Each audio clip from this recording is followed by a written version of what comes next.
Jai Shri Mataji. Let us all bow down to Shri Mataji.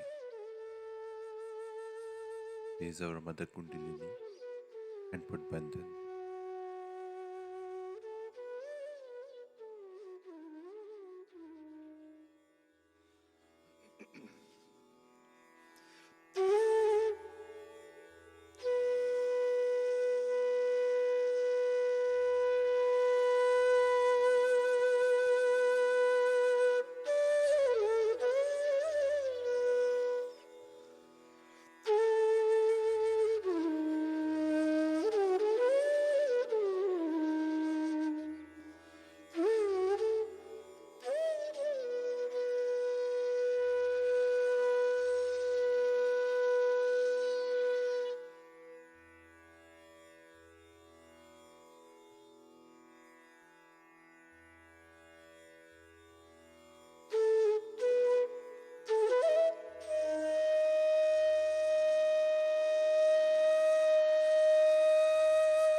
Shri Ganesh Mantra.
Let us now listen to Shri Mataji's speech.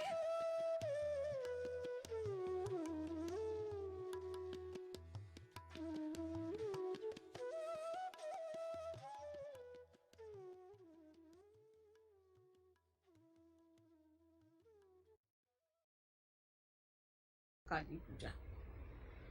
Now we must understand the Mahakali is in totality is a reflection of Adishakti in totality. Or we can call it that Adishakti is in charge. She's managing all these three powers, but her manifestation in totality is Mahakali in the sense that it is the desire of God Almighty. So first, she is Adi Shakti in charge of all the three powers. And that's why we can say that when she is in a potential stage, she is Mahakali. And then she divides herself into two other forces as Mahasaraswati and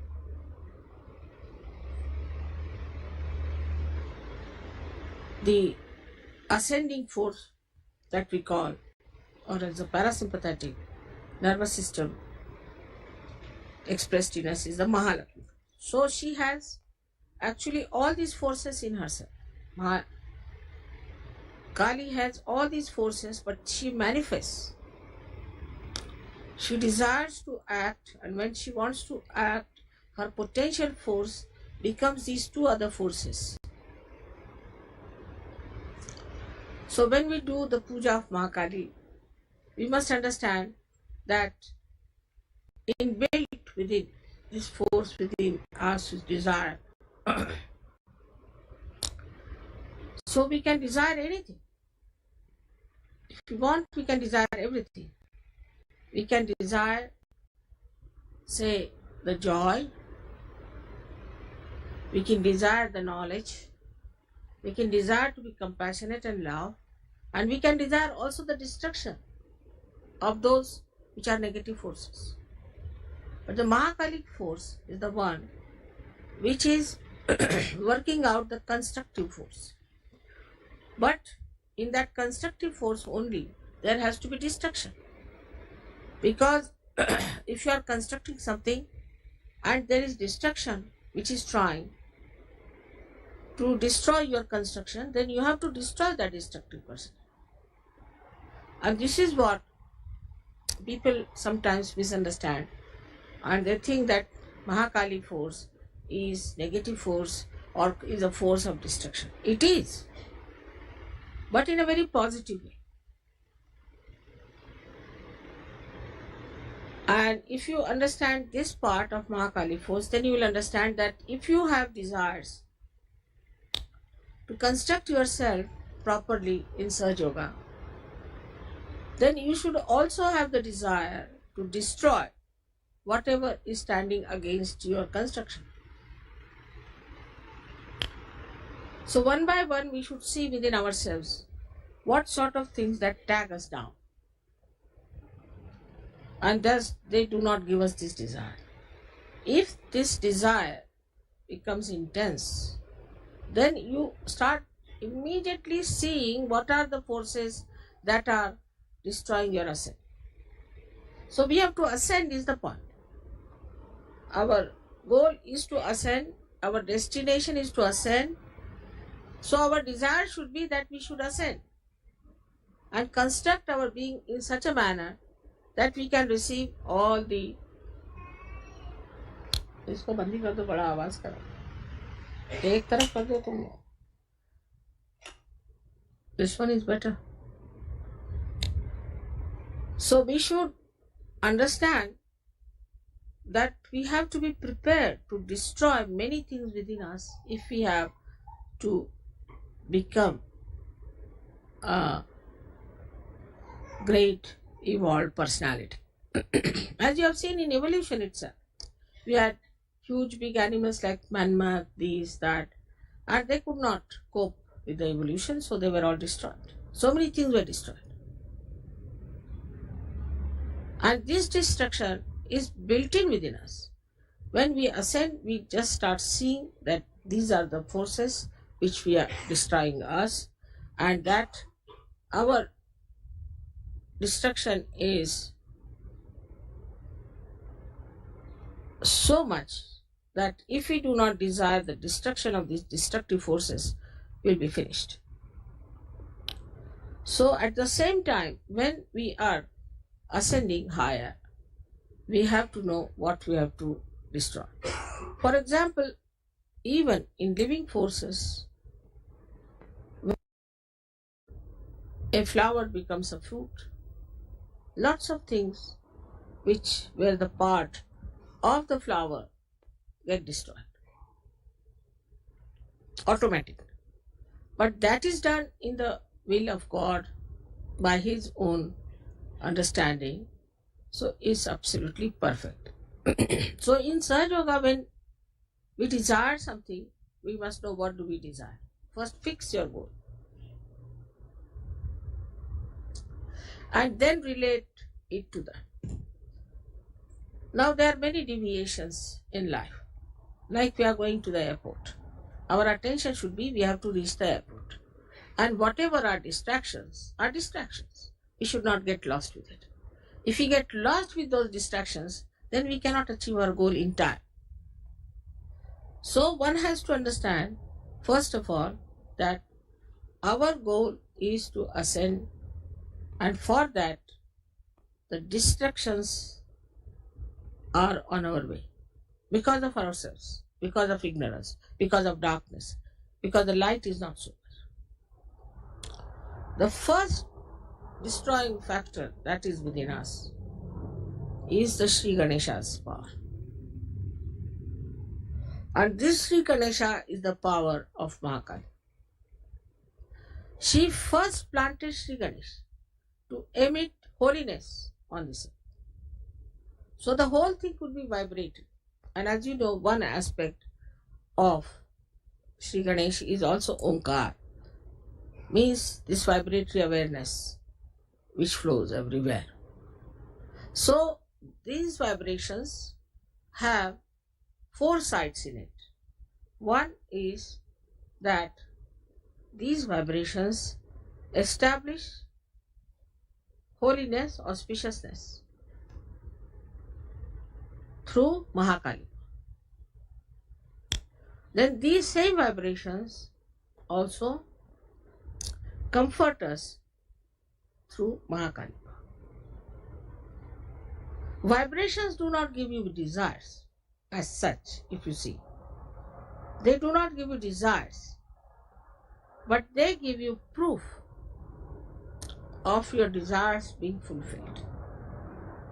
Supposing you want somebody to be cured, this is your desire, and you give vibrations to that person, so it's a means. So it is also the action part which is there in those vibrations. But this action also comes from desire. If you don't have desire, you won't act. So the desire is so important even to establish your own path, to establish your forward march. If your desire is poor, if you are half-hearted, you can't work it out. Half-hearted people cannot achieve anything in surgery. It's not meant for half-hearted people. It's meant for people who are brave, who have intense desire, who are intelligent, and who are auspicious. But in case you do not have intense desire, then the pure desire doesn't work and you do not get your realization. Also, after getting realization, unless and until you have desire to ascend, very strong, intense desire to ascend, you cannot ascend. So for all Sahaja Yogis, it is necessary to first of all, early in the morning, while taking the name of Ganesha, must say, what is my desire? This is my goal. This is what it is. All activity must be surrendered for this goal. So now, how our desires are curbed? First of all, through conditionings. We have certain conditionings. After Sahaja Yoga, people become very affectionate. So immediately, even if in the West, where the family is not so important, children not so important, selfishness is there. People think about themselves only. They cannot think of others. Even in those countries, it starts developing a kind of another cocoon of myness. My child, my house, my home, my family. Then the attention starts working on that. You become half-hearted towards your ascent because you're ascending in a way, so-called, and also you are spreading out.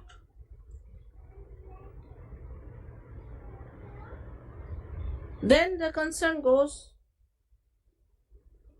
to other conditionings we have. Like the other day I met one fellow, he said that, Mother, I am a Sajogi, I know, but I can't get over the idea of Christ. I said, who has asked you to get over the idea of Christ?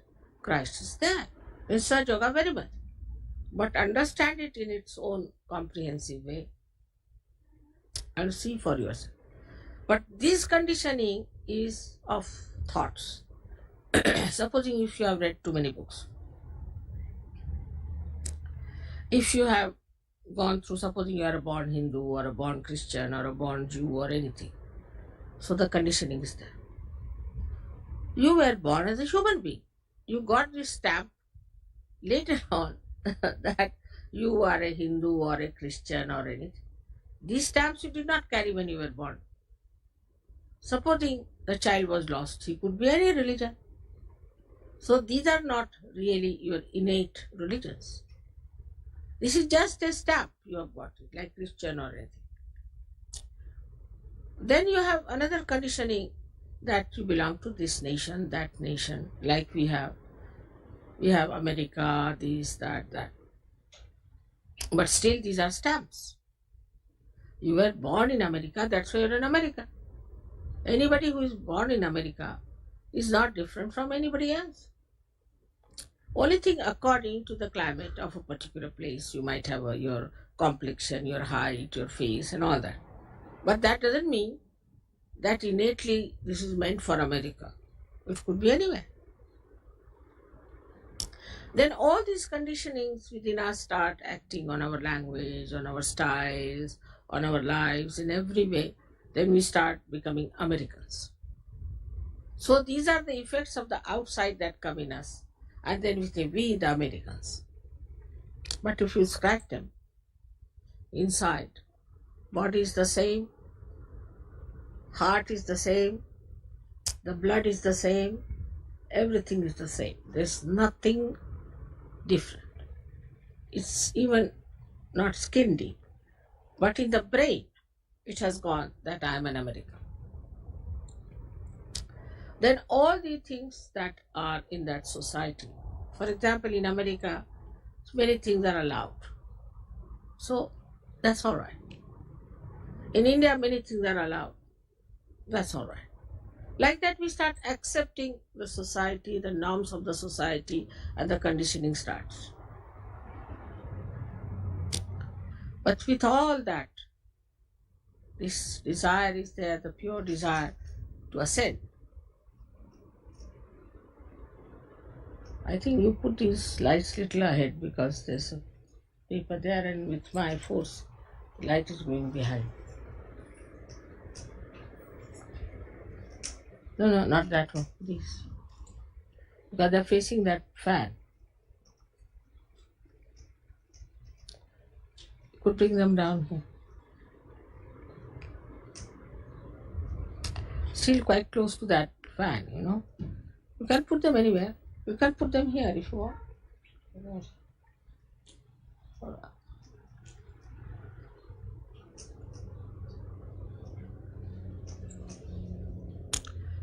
You see, because the air is blowing that way and they are all going that way.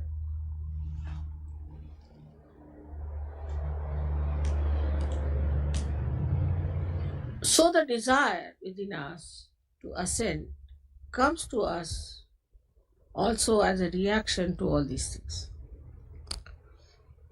When we see, as Americans, what's happening to our country, what's happening to the people, what's happening to our surroundings, and then we get a shock. oh God, what is this?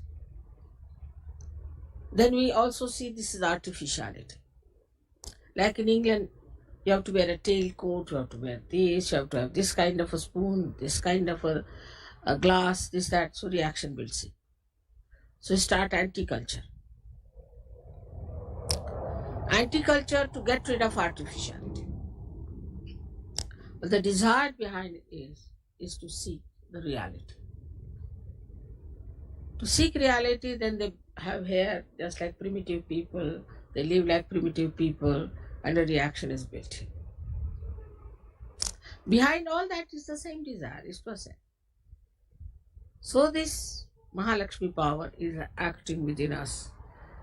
It is giving us all kinds of shows, we can say. All right, you want to have, say, variety of things. Go ahead with it. Then you go crazy. You say, what's this going on? Why should we be so mad about it? Now they want to have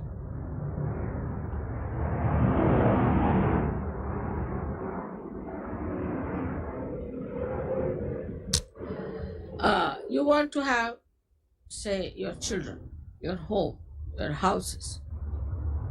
Then you just get fed up with it. Because children become arrogant, they become horrid, they trouble you. Then you say, oh God, I'll never have any children anymore. Then you have wives, and you find wives horrible and husbands horrible. Then you divorce. You go on divorcing, and then you find it's useless. Doesn't work out.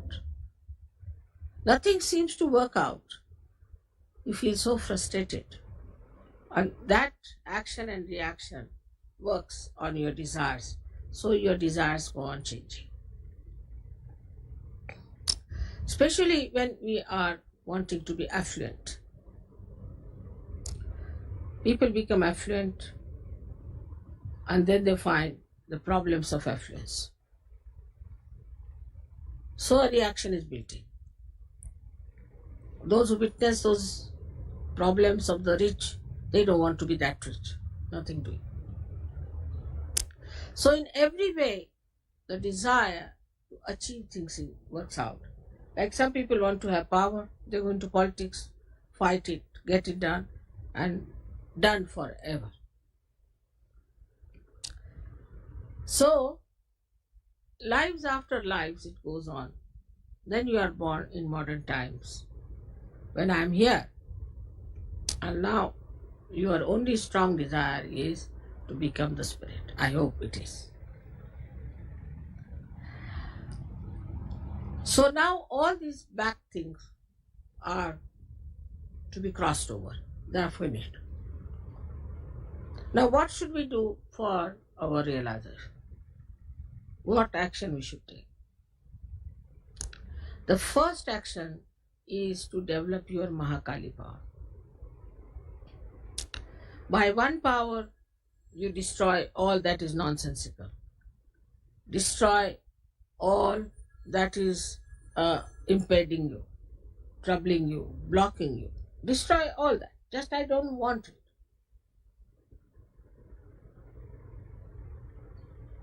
Because I've seen Sahajogis suddenly go off.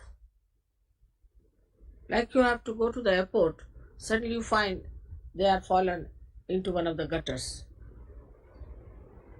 What happened? Mother, we felt like going there. But why? So keep your attention on that point. Some people get married in Sajog also, they have a desire to marry, have children, this thing. But in that also they get fixed up. Marriage is not the end. It's just one of the means to be balanced. So we have to have desire that we have to achieve something. So go on destroying all that is within us. Within us there are 6 enemies, as they say, is anger, then greed, jealousies, violence. All these are within us. So we have to destroy these 6 enemies. But what's the power of a Mahakali is that she destroys all the enemies that stand in your way. All the Rakshasas, all the devils, all the negative forces she tries to destroy so that your path should be alright. But while she is destroying all of them, if you are sticking on to them, what can she do? So your desire should be pure, and that you should say that alright, we want to achieve that, and she is working it out for you. This is the first thing, her job. Then the second job is that she comforts, she gives you comforts of every kind.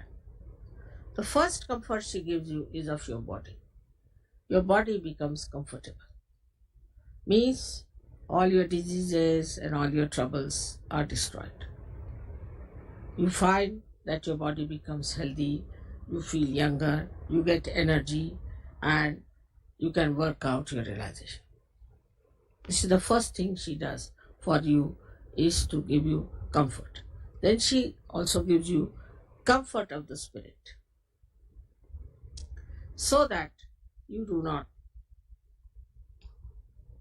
ask for artificial comforts. You can live anywhere. You can live in a jungle, you are comfortable. If you live in the most busiest place, you are comfortable. So you are comfortable everywhere, and that sort of a comfort she can establish within you. Then the highest of all her boon is that she gives you the joy of every kind, joy that emits from everything, from everyone. So that is the highest you get when you keep your desire, the flame of your desire burning till you reach that state of spiritual attainment. Then you find that no more desire is left, but only one, if it is any, that let the whole world be realized. Like a drunkard, you see, he wants to enjoy his drinking with others, like that you become. You are drunk in your joy, and why not others enjoy? So you work for it. But human beings, I have seen, they move like a yo-yo. They achieve their spiritual attainment, they have the joy, and then they go back to help people, they get caught up in it. They're not strong enough. Because the Mahakali power is not strong. And another is the weakness of the Muladhara. Weakness of the Muladhara makes you imbalanced. And in that imbalance, you lose your way. So one has to be very careful that our Muladhara must be fixed properly. There are so many ways by which you can fix up your Muladhara. And you must fix up your Muladhara first. Then your desire absolutely moves like a kite moves in the sky, stuck to Muladhara. And you can move into any direction, to any height, wherever you go. You are quite in charge. You know how you are moving. It can bind your attention, everything. So what we say that the roots are very important first to be established for the growth of your desire upward like a tree. So they go hand in hand. Mahakali power and Ganesha's power go hand in hand because that's the foundation. If it is based on that foundation, desires go much stronger and effective, and they do not deviate. Every sort of desire is fulfilled till you reach that state where there's no other desire left but to enjoy. You just enjoy without any desire. Desirelessly you enjoy. And that state is to be enjoyed. Just to be enjoyed. What is there to talk about it? What is there to say about it? You just are lost in the ocean of enjoyment. And that should happen everywhere. And that's what you are questioning. So now I hope you have 108 names of Mahakali. And if you have the 108 names of Mahakali, you will see one by one that her these stages of her working out for you, how manifest, that you can see in those names. So now first we'll have one Atharvashish, and then we can have these 108 names. Come.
Mahamantras.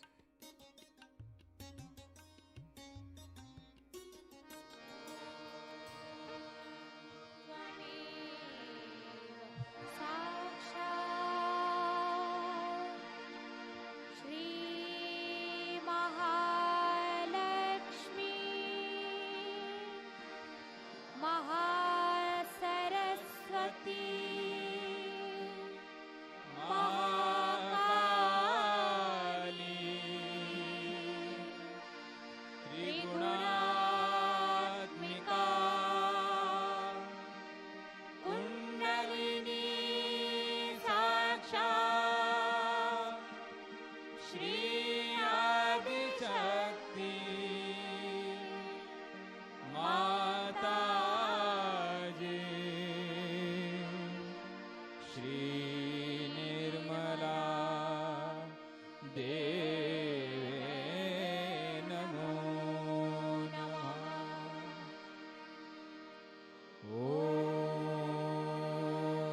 त्वमेव साक्षात् श्रीकल्की साक्षात् श्री आदिशक्ति माताजी श्री निर्मला देवे नमो नमः। ॐ त्वमेव साक्षात् श्रीकल्की साक्षात् श्री सहस्रार स्वामिनी मोक्ष प्रदायिनी माताजी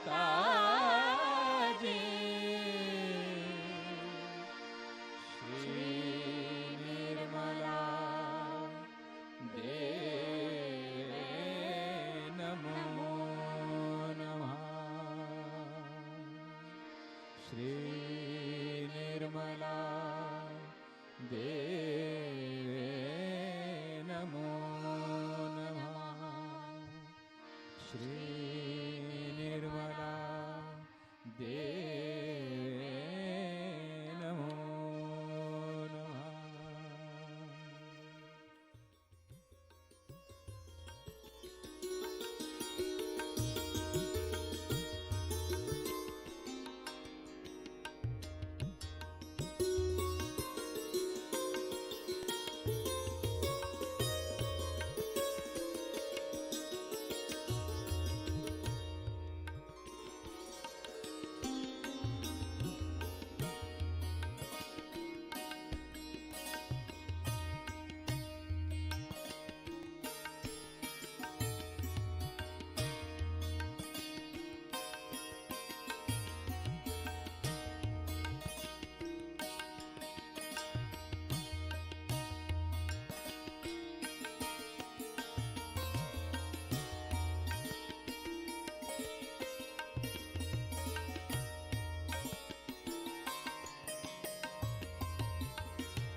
Thank you, Shri Mataji,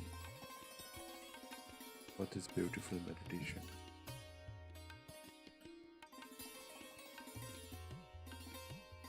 Let us all bow down to Shri Mataji, raise our Mother Kundalini and put Bandhan.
We will continue with our morning meditation tomorrow morning, same time.